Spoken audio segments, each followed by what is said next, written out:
গত 15 বছর স্বৈরাচারী সরকার পুলিশকে দলীয় বাহিনীতে পরিণত করা হয়েছিল বলে মন্তব্য করেছেন প্রধান উপদেষ্টা ডক্টর মোহাম্মদ ইউনূস। তিনি বলেন, অবৈধ আদেশ পালন করতে গিয়ে জনরোষের শিকার হয়েছে পুলিশ। রাজারবাগ পুলিশ লাইন্সে পুলিশ সপ্তাহ উদ্বোধনকালে তিনি এসব কথা বলেন। পরাজিত শক্তি যেন দেশকে অস্থিতিশীল করতে না পারে সেজন্য পুলিশ সদস্যদের সতর্ক থাকারও আহ্বান জানান প্রধান উপদেষ্টা। মাহবুব সৈকতের রিপোর্ট। আমার পুলিশ আমার দেশ, বৈষম্যহীন বাংলাদেশ, এই প্রতিপাদ্যকে সামনে রেখে পালিত হচ্ছে এবারের পুলিশ সপ্তাহ। রাজারবাগ পুলিশ লাইন্সে বাংলাদেশ পুলিশ অডিটোরিয়ামে সপ্তাহের উদ্বোধন করে প্রধান অতিথির ভাষণে মানুষের অধিকার ও ন্যায় বিচার প্রতিষ্ঠায় পুলিশ বাহিনীকে ভূমিকা রাখতে নির্দেশনা দেন প্রধান উপদেষ্টা ডক্টর মোহাম্মদ ইউনূস। সর্বস্তরের মানুষের অধিকার, মর্যাদা, ন্যায় বিচার প্রতিষ্ঠিত হবে, কোনো বৈষম্য থাকবে না। যুগ যুগ ধরে এটাই ছিল মানুষের মহান আকাঙ্ক্ষা। এই আকাঙ্ক্ষা পূরণে জোর ভূমিকা রাখতে হবে আইন শৃঙ্খলা বাহিনীকে। আগামী নির্বাচন শান্তিপূর্ণ করতে পুলিশের ভূমিকাও মনে করিয়ে দেন শান্তিতে নোবেলজয়ী এই অর্থনীতিবিদ। চলতি বছরের ডিসেম্বর থেকে আগামী বছরের জুনের মধ্যে দেশের ত্রয়োদশ সংসদ নির্বাচন অনুষ্ঠিত হবে। সেই নির্বাচন যেন সুষ্ঠু ও শান্তিপূর্ণ উপায়ে অনুষ্ঠিত হয়, সেজন্য পুলিশ সদস্যদের ভূমিকা খুবই গুরুত্বপূর্ণ। নির্বাচনে সকল প্রতিদ্বন্দ্বী প্রার্থীর প্রতি সমান আচরণ ও ভোটাররা যাতে নির্ভয়ে নির্বিঘ্নে নিজেদের ভোটাধিকার প্রয়োগ করতে পারে সেই পরিবেশ নিশ্চিত করা আপনাদের এবং আমাদের সর্বোচ্চ দায়িত্ব। মনে রাখবেন, কোনো ব্যক্তি যদি অন্যায় বা অনিয়মের মাধ্যমে নির্বাচিত হয়, সে ব্যক্তির দ্বারা ন্যায় প্রতিষ্ঠা সম্ভব নয়। সুতরাং নিশ্চিত করুন যাতে কারো দ্বারা ব্যবহৃত না হন। পুলিশের প্রতি দেশের জনগণের আস্থা ফেরাতে বাহিনীর সদস্যদের প্রতিও আহ্বান জানান তিনি। স্বৈরাচারী শাসনামলের 15 বছরে দেশের পুলিশ বাহিনীকে দলীয় বাহিনীতে পরিণত করায় সমস্ত ব্যবস্থা ধ্বংস হয়ে গিয়েছিল। স্বৈরাচারের অবৈধ অন্যায় আদেশ পালন করতে গিয়ে পুলিশ বাহিনী ব্যাপকভাবে জনরোষের মুখে পড়ে। অনেক সৎ পুলিশ সদস্যদেরও এই জন্য মাশুল দিতে হয়েছে। আমাদের সবচেয়ে বড় চ্যালেঞ্জ হলো বিগত 16 বছরে পুলিশ জনগণের মধ্যে যে দূরত্ব সৃষ্টি হয়েছে সেই দূরত্ব কমিয়ে আনা। পরাজিত শক্তি যেন দেশকে অস্থিতিশীল করতে না পারে সে ব্যাপারেও সতর্ক দৃষ্টি রাখার কথা বলেন ডক্টর মোহাম্মদ ইউনূস। আমরা একটা যুদ্ধ অবস্থায় আছি। অশুভ চক্র আমাদের স্বপ্নকে, আমাদের ঐক্যকে ভেঙে দিতে সব শক্তি নিয়ে চেষ্টা করছে এবং চেষ্টা আরো কঠোরতর করবে। একে প্রতিহত করার জন্য আপনাদেরকে সবসময় সতর্ক থাকতে হবে, জাতিকে রক্ষা করার জন্য। 3 দিনব্যাপী আয়োজনের উদ্বোধনী অনুষ্ঠানে অংশ নিয়ে পদকের জন্য ঘোষিত 62 জন কৃতী পুলিশ সদস্যকে পদক পরিয়ে দেন প্রধান উপদেষ্টা। মাহবুব সৈকত, মাই টিভি, ঢাকা।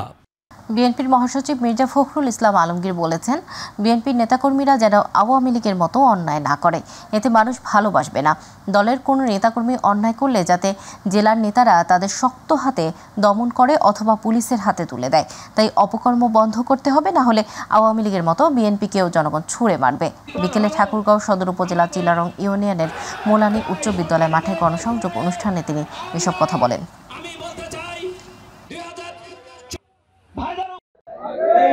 অন্যায় করতে গেলে মানুষ মন করবে না, মানুষ ভালোবাসবে না। আওয়ামী লীগকে যেভাবে ছুঁড়ে দিচ্ছে আপনাদেরকে ছুঁড়ে দিবে। সুতরাং অন্যায় কেউ যেন না করে সেদিকে খেয়াল রাখবে। নেতাদেরকে অনুরোধ করব, নিজেরা অত্যন্ত শক্তিশালী নিয়ে আপনারা এই সমস্ত অপকর্ম করতে বন্ধ করার চেষ্টা করবেন। যদি করতে চান আমাদের জেলা নেতাদের বলবেন, আর পুলিশের কাছে দেবেন, সরাসরি তুলে দেবেন। এখানে কোন রকমের কোন ধরনের অন্যায় কাজ করতে কেউ না পারে, মানুষের অত্যাচার কেউ না করতে পারে। নির্বাচন নিয়ে জামায়াতে ইসলামী প্রধান উপদেষ্টার কথায় আস্থা রাখতে চায় বলে মন্তব্য করেছেন দলটির আমির ডাক্তার শফিকুর রহমান। দুপুরে মৌলভীবাজার জেলার কুলাউড়া পৌরসভায় অমুসলিমদের সাথে মতবিনিময় শেষে সাংবাদিকদের প্রশ্নের জবাবে তিনি কথা বলেন। তিনি বলেন, আগামী বছরের জুনের মধ্যেই জামায়াত নির্বাচন চায়। এক প্রশ্নের উত্তরে তিনি আরও বলেন, এলাকার মানুষ চাইলে কুলাউড়া আসন থেকে তিনি নির্বাচন করবেন। জামায়াতের গণসংযোগ পক্ষ উপলক্ষে সকালে কুলাউড়ার ফুকশিমাইল ইউনিয়নের সহযোগিতা সদস্য ফরম বিতরণ করেন। পরে সেখানে পথসভায় বক্তব্য রাখেন তিনি।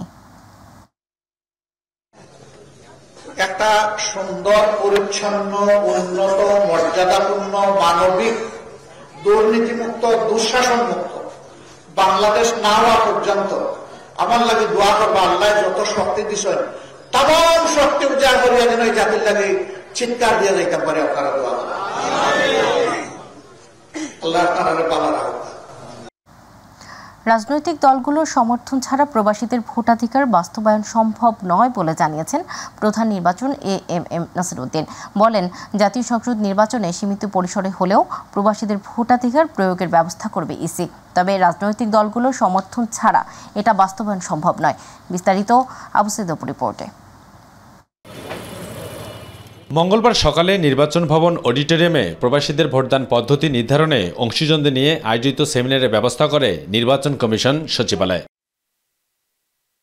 আর এই সেমিনারে বিভিন্ন নিবন্ধিত অনিবন্ধিত রাজনৈতিক দলের প্রতিনিধিরা, নির্বাচন কমিশনাররা, বিএনপির স্থায়ী কমিটির সদস্য নজরুল ইসলাম খান, বাংলাদেশ জামায়াতে ইসলামের প্রচার ও প্রকাশনা সম্পাদক মোহাম্মদ মতিউর রহমান আখন্দ সহ বিভিন্ন দলের প্রতিনিধি, সুশীল সমাজের প্রতিনিধি ও গণমাধ্যমের প্রতিনিধিরা অংশ নিয়েছেন।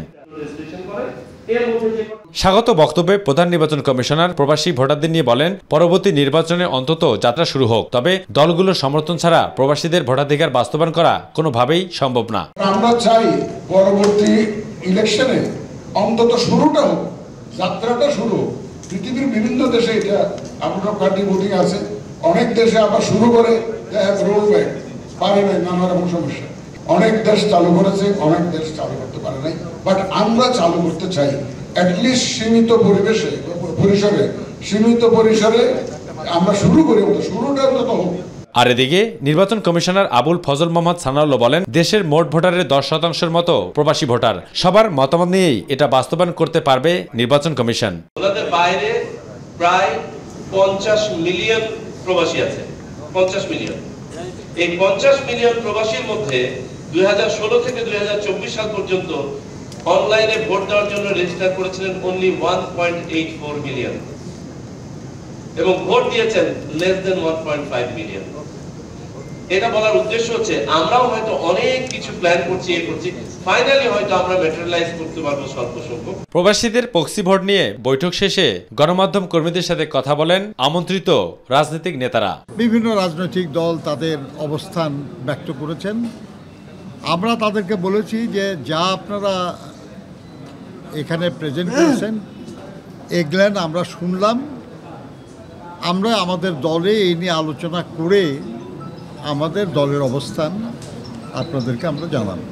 আমরা আশা করি আগামী নির্বাচনে প্রবাসীরা ভোটাধিকার পাওয়ার মাধ্যমে বাংলাদেশে প্রত্যেকটি নাগরিকের যে নাগরিক অধিকার সেটা প্রতিষ্ঠিত হবে ইনশাআল্লাহ। আমরা নির্বাচন কমিশনকে অনুরোধ করেছি তাদের সর্বোচ্চ চেষ্টা করার জন্য, যাতে বাংলাদেশিরা যারা প্রবাসীরা আছেন তারা সবাই তাদের ভোটাধিকার প্রয়োগ করতে পারেন। এক্ষেত্রের জন্য পাইলট করে অল্প কিছু মানুষের ক্ষেত্রে ভোটাধিকারের সুযোগ দেয়া, অন্য মানুষকে ভোটাধিকার প্রয়োগ করার ওই সুবিধার থেকে বাইরে রাখা, এটা যেন না হয়। এই যে প্রক্সি সিস্টেম, এই সিস্টেমটাকেই আমরা গুরুত্ব দিচ্ছি। গণ অধিকার পরিষদ এই সিস্টেমটাকে আমরা গুরুত্ব দিতে চাই। শুধু তাই নয়, পোস্টাল ব্যালট, অনলাইন ভোটিং ও প্রক্সি ভোটিং পদ্ধতির স্বচ্ছতা, ডিজাইন, নিরাপত্তা, মান ও আইনি চ্যালেঞ্জ সহ সার্বিক দিক নিয়ে রাজনৈতিক দলগুলোর সাথে মতামত নেয় ইসি। আবু সাইদ, মাই টিভি, ঢাকা।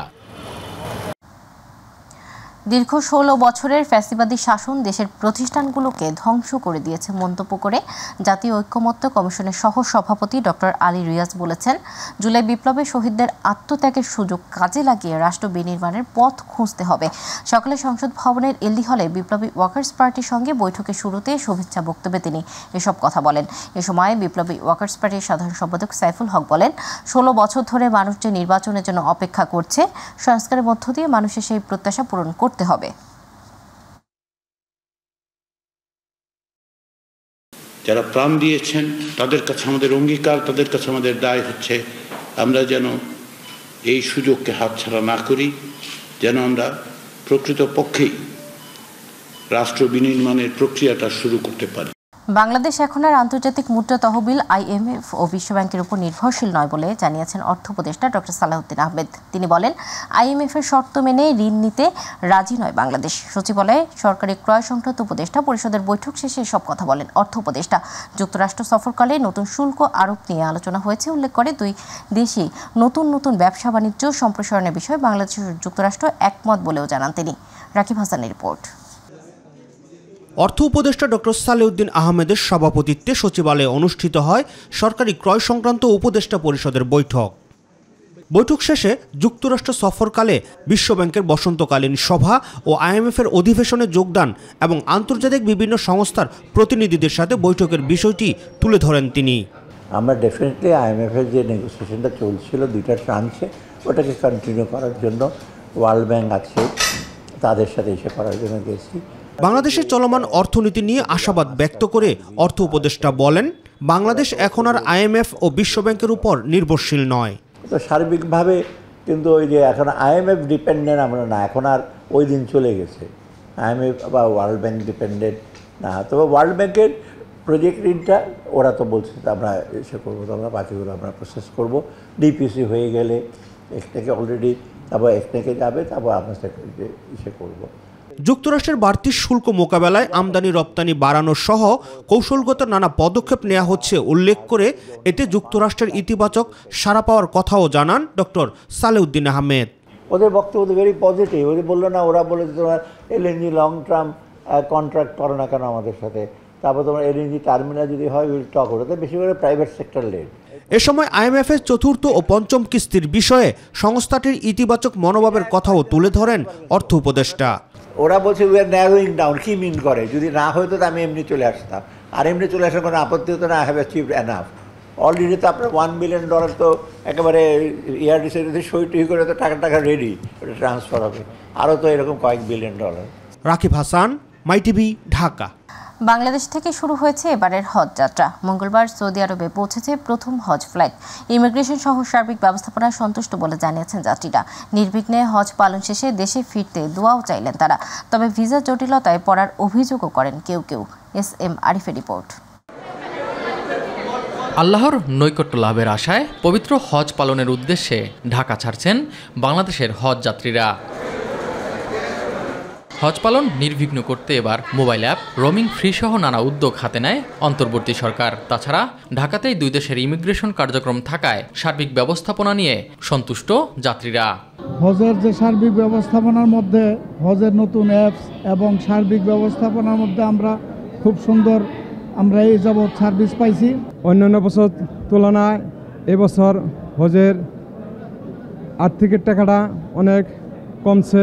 নির্বিঘ্নে হজ পালন শেষে সুস্থ শরীরে দেশে ফিরতে দোয়াও চাইলেন তারা। সার্বিক ব্যবস্থাপনা অনেক ভালো, ইনশাল্লাহ আমি দেশবাসীর কাছে দোয়া চাই সুস্থভাবে রাখে, হজটা সুন্দরভাবে করতে পারি, এটাই আমার আশা আল্লাহর দরবারে।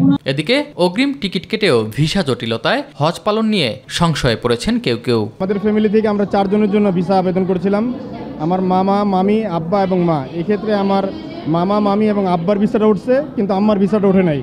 এখন ওনাদের ফ্লাইটের ডেটও পড়ে গেছে। সেক্ষেত্রে যদি এখন আব্বার ভিসা হয়ে গেছে, আম্মার ভিসা হয় নাই, এখন আম্মা যাবে কার সাথে? পবিত্র হজ পালনের লক্ষ্যে মঙ্গলবার মধ্যরাত থেকে শুরু হয়েছে হজ ফ্লাইট, চলবে 31 মে পর্যন্ত। SM Arif, MyTV, Dhaka. রাজধানীতে মানুষের দৈনন্দিন ব্যবহারের জন্য ওয়াসা যে পানি সরবরাহ করছে, বিভিন্ন এলাকায় সেই পানি ঘোলা ও দুর্গন্ধযুক্ত। এমনকি পানিতে মিলছে পোকামাকড়ও। রান্না, গোসল, খাওয়া সহ দৈনন্দিন কাজে এসব ময়লা ও দুর্গন্ধযুক্ত পানি ব্যবহার করতে হচ্ছে নগরবাসীকে। বিস্তারিত শিমুল খানের রিপোর্টে। ওয়াসার পানি নিয়ে রাজধানীর বেশিরভাগ এলাকার মতো মালিবাগ, মানিকনগর, খিলগাঁও, বাসাবো, শাহজাহানপুর, বাড্ডা, রামপুরা এলাকার বাসিন্দাদের অভিযোগের শেষ নেই। বহুদিন ধরে চলা এই সমস্যার সমাধান কোনোভাবেই পাচ্ছেন না এই এলাকার বাসিন্দারা। পানি পোকা সবসময় পাওয়া যাইতেছে, সবসময় ফ্রেশ হইতেছে না। অনেকবার টাঙ্কি আমাদের সাফ করা হয়েছে, কিন্তু হইতেছে না। পানি আসতেছে খুব দুর্গন্ধ পানি, ফুটানো যায় না, খাওয়া যায় না। সরজমিনে দেখা যায় ওই এলাকার মানুষ স্থানীয় মসজিদের গভীর নলকূপ ঘিরে বোতল, কলসি হাতে পানির জন্য লাইন ধরে অপেক্ষা করছেন। তারা জানান, ওয়াসার পানি খাওয়ার অনুপযোগী হওয়ায় মসজিদের পানি একমাত্র ভরসা। পানি খাই তোমার ডায়রি হয়ে গেছিল, 2বার ডায়রি হয়েছিল। সে মাথা আটা ওই জায়গায় এই ময়লা পানিতে অনেক গন্ধ, তারপরে এসে পোকা আসে। পানি তো খাওয়া যায় না, ব্যবহার করা যায় না, গোসল করলে শরীর চুলকায়। বছরের পর বছর পানির সমস্যা নিয়ে বিভিন্ন গণমাধ্যমে সংবাদ প্রকাশিত হলেও দায়িত্বশীলরা এর সমাধানে কোনো উদ্যোগ নেননি এমন অভিযোগ ভোক্তাদের। গাদের কোনো অভাব নাই, আর পোকারও কোনো অভাব নাই। এতদিন পানি আমরা মুখেই দিতে পারিনি। লাখ লাখ টাকার পানি ওরা বিক্রি করে টাকা নিতেছে। আমার প্রতিটা বাড়িতে আপনি পানি কিনাই না খায়। কেউ এই পানি খাওয়ার কোনো যোগ্যতা নাই, ওনারা যা খাইতে পারবো কেমনে খাইবো এটা? সাধারণ মানুষের অভিযোগ নিয়ে ওয়াসা কর্তৃপক্ষ জানায় সরবরাহের পানিতে কোনো ধরনের সমস্যা নেই। নিয়মিত ট্যাঙ্কি পরিষ্কার না করার ফলে পানিতে পোকার জন্ম হয়েছে। সরাসরি যে লাইন থেকে পানি আপনার রিজার্ভারে পড়ছে সেইটা আর রিজার্ভারে পড়ার পরে ওভারের ট্যাঙ্কি সেই পানি নিচ্ছেন, এই দুটি পানি যদি কম্পেয়ার করে আপনি যদি দেখতেন এইগুলি যতগুলো অভিযোগ আপনি পাইছেন সমস্ত অভিযোগের রিপোর্ট কিন্তু এখানে রাখা আছে। আমরা একাধিকবার চেক করছি, কিন্তু আমরা কিন্তু আমাদের পানিতে এটা পাই নাই। 3 মাস অন্তর অন্তর বা 6 মাস অন্তর অন্তর বা 4 মাস অন্তর অন্তর আপনার রিজার্ভারটা পরিষ্কার করেন এবং আপনার রিজার্ভারটা লিকেজ কিনা, পানি যে দিচ্ছি সব পানি চলে যাচ্ছে কিনা না অন্য জায়গা থেকে কিছু আপনার ইনগেশন হচ্ছে কিনা, এইটা আপনারা একটু টেক কেয়ার করেন। বিশুদ্ধ পানি পেতে নিজের বাসার জলাধার নিয়মিত পরিচ্ছন্ন রাখার পরামর্শ দেন ওয়াসার প্রধান প্রকৌশলী। শিমুল খান, মাই টিভি, ঢাকা। 6 দফা দাবিতে কেন্দ্রীয় কর্মসূচির অংশ হিসেবে সারা দেশে পলিটেকনিক ইনস্টিটিউটে কমপ্লিট শাটডাউন পালন করছেন শিক্ষা প্রতিষ্ঠানটির শিক্ষার্থীরা। কারিগরি ছাত্র আন্দোলন বাংলাদেশ সোমবার এই কর্মসূচি ঘোষণা করে। কর্মসূচির অংশ হিসেবে মঙ্গলবার বেলা 11:30টার দিকে ঢাকা পলিটেকনিক ইনস্টিটিউটে কমপ্লিট শাটডাউন শুরু হয়। শিক্ষার্থীরা ঢাকা পলিটেকনিক ইনস্টিটিউটের ভেতরে বিভিন্ন করিডোর বিক্ষোভ মিছিল করেন। তারা সবাইকে বের করে পরে বিভিন্ন ফটকে তালা ঝুলিয়ে দেন। দুপুরে তেজগাঁওয়ে এক ব্রিফিংয়ে শিক্ষার্থীরা জানান 6 দফা দাবি আদায় না হওয়া পর্যন্ত সব পলিটেকনিক ইনস্টিটিউট বন্ধ থাকবে। আমরা চাই আমাদের দেশটা এগিয়ে যাক, তো সেক্ষেত্রে কারিগরি উচ্চশিক্ষা মন্ত্রণালয় প্রতিষ্ঠার বিকল্প নয়, এই জিনিসটা করতেই হবে। আর সর্বশেষ আমরা এটাই বলবো, সকল দফা দাবি বাস্তবায়নের জন্য চূড়ান্ত ফলাফল এটাই যে একটা কারিগরি শিক্ষা সংস্কার কমিশন করতে হবে। এই কমিশন এই বিষয়গুলো দ্রুত থেকে দ্রুত বাস্তবায়ন করার এখতিয়ার রাখবে। বিভিন্ন প্রকল্পে দুর্নীতি ও অনিয়মের অভিযোগ খতিয়ে দেখতে প্রধান কার্যালয় সহ স্থানীয় সরকার প্রকৌশল অধিদপ্তর এলজিইডির 36 অফিসে অভিযান পরিচালনা করছে দুদক। দুদকের প্রধান কার্যালয় সহ দেশের জেলা অফিস থেকে ওই এনফোর্সমেন্ট অভিযান পরিচালনা করা হয়। এলজিইডির তত্ত্বাবধানে এবং উপজেলা ও জেলা পর্যায়ে এলজিইডির বিভিন্ন কর্মকর্তাগণ কর্তৃক নানা অনিয়ম ও দুর্নীতির অভিযোগে এই অভিযান পরিচালনা করে দুদক। আফজাল হোসেনের রিপোর্ট। নিম্নমানের নির্মাণ সামগ্রী ব্যবহার, কাজ শেষ না করে বিল উত্তোলন এবং বিভিন্ন প্রকল্পে ঘুষ দুর্নীতির অভিযোগে দেশের 36টি স্থানীয় সরকার প্রকৌশল অধিদপ্তর অফিসে একযোগে অভিযান চালিয়েছে দুর্নীতি দমন কমিশন। অভিযানের অংশ হিসেবে রাজধানীর আগারগাঁওয়ে অবস্থিত এলজিইডি ভবনে অভিযান চালায় দুদকের একটি বিশেষজ্ঞ দল। অভিযানে দুদক দেখতে পাই একটি প্রকল্পের জন্য 4টি ল্যাপটপের ব্যয় ধরা হয় 11 লাখ টাকার বেশি। এছাড়া প্রতিটি সোলার লাইটের ব্যয় ধরা হয়েছিল 72,000 টাকা, যদিও সমালোচনার মুখে তা বাতিল করা হয়। এই প্রকল্পের ডিপিপি প্রস্তুতের সময় কিছু খাতে ব্যয় বেশি দেখানো হয়েছে এমন একটি অভিযোগের ভিত্তিতে আমরা আজ দুদক প্রধান কার্যালয় থেকে একটি এনফোর্সমেন্ট অভিযান পরিচালনা করি। অভিযানে আমরা বিভিন্ন ডকুমেন্টস এবং তথ্যাদি সংগ্রহ করি।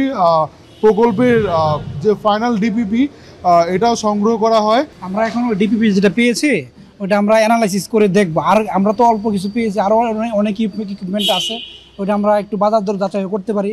ওটা ডিটেলস আমরা করার পরে আমরা কমিশনে প্রতিবেদন রিপোর্ট দেব। দুদক কর্মকর্তারা আরও জানিয়েছেন বেশ কিছু অভিযোগের সত্যতা পাওয়া গেছে। এ বিষয়ে শিগগিরই পরবর্তী পদক্ষেপ নিতে যাচ্ছে দুর্নীতি দমন কমিশন। আফজাল হোসেন, মাই টিভি, ঢাকা। সাবেক প্রধান বিচারপতি ABM খায়রুল হককে গ্রেপ্তারের দাবিতে সুপ্রিম কোর্টে বিক্ষোভ মিছিল ও সমাবেশ অনুষ্ঠিত হয়েছে। দুপুরে সুপ্রিম কোর্ট আইনজীবী সমিতি ভবনের সামনে এ বিক্ষোভ সমাবেশ অনুষ্ঠিত হয়। জাতীয়তাবাদী আইনজীবী ফোরাম বিক্ষোভের আয়োজন করে। বিক্ষোভ সমাবেশে বক্তারা দেশের গণতন্ত্র ও মানবাধিকার ধ্বংসের মূল কারিগর সাবেক প্রধান বিচারপতি ABM খায়রুল হককে অবিলম্বে গ্রেপ্তার ও বিচারের মুখোমুখি করতে অন্তর্বর্তী সরকারের প্রতি দাবি জানান। এখনও দেশের উচ্চ ও অধস্তন আদালতে দলবাজ ও ফ্যাসিবাদের দোষর বিচারকরা বহাল আছে উল্লেখ করে তাদের অবিলম্বে অপসারণ করার দাবি জানান তারা। 2011 সালে চট্টগ্রাম মেডিকেল কলেজের ছাত্রদল কর্মী আবিদুর রহমান আবিদ হত্যা মামলার 12 আসামিকে নিম্ন আদালতে আত্মসমর্পণের নির্দেশ দিয়েছেন হাইকোর্ট। মঙ্গলবার বিচারপতি জাকির হোসেনের নেতৃত্বাধীন হাইকোর্টের একটি দ্বৈত বেঞ্চ এই আদেশ দেন। এর আগে 2011 সালের 19 অক্টোবর চট্টগ্রাম মেডিকেল কলেজের ডেন্টাল তৃতীয় বর্ষের শিক্ষার্থী আবিদুর রহমান আবিদকে ছাত্রলীগ কর্মীরা পিটিয়ে গুরুতর জখম করে 2 দিন পর চিকিৎসাধীন অবস্থায় তিনি মারা যান। এই ঘটনায় আবিদের মামা বাদী হয়ে ছাত্রলীগের 22 জনের বিরুদ্ধে মামলা করেন। 2019 সালের 19 জুলাই চট্টগ্রাম মহানগর দায়রা জজ আদালত 12 আসামিকে খালাস দিয়ে রায় দেন। 4 বছর মামলাটি সচল করার জন্য হাইকোর্টে আবেদন করেন আবিদের মামা ও মামলার বাদী নিয়ামতুল্লাহ। কোরবানির ঈদ উপলক্ষে রাজধানীর বনশ্রীর মেরাদিয়ায় এবার গরুর হাট বসানো যাবে না, আদেশ দিয়েছেন হাইকোর্ট। বিচারপতি কাজী জিনাত হক ও বিচারপতি আইনুন নাহার সিদ্দিকার হাইকোর্ট বেঞ্চ আদেশ দেন। রিটকারীর আইনজীবী জহিরুল ইসলাম বলেন, গত 21 এপ্রিল রাজধানী বনশ্রীর মেরাদিয়ায় পশুর হাট বসানোর সিদ্ধান্ত জানিয়ে ইজারা বিজ্ঞপ্তি প্রকাশ করে ঢাকা দক্ষিণ সিটি কর্পোরেশন। এই বিজ্ঞপ্তি চ্যালেঞ্জ করে রিট করেন বনশ্রী এলাকার বাসিন্দা শাহাবুদ্দিন সরকার। গরুর মলমূত্র কিন্তু যায় না, মানুষের ভোগান্তির সীমা থাকে না। সেই রিটের প্রেক্ষিতে মাননীয় বিচারপতি কাজী জিনাত হক এবং মাননীয় বিচারপতি আইনুন নাহার সিদ্দিকা ওনাদের দ্বৈত বেঞ্চ একটি রুল ইস্যু করে এই যে মেরাদিয়া হাট কেন অবৈধ ঘোষণা করা হবে না এবং এই যে বিজ্ঞপ্তিটা সেটাকে 3 মাসের জন্য স্টে করে দেয়।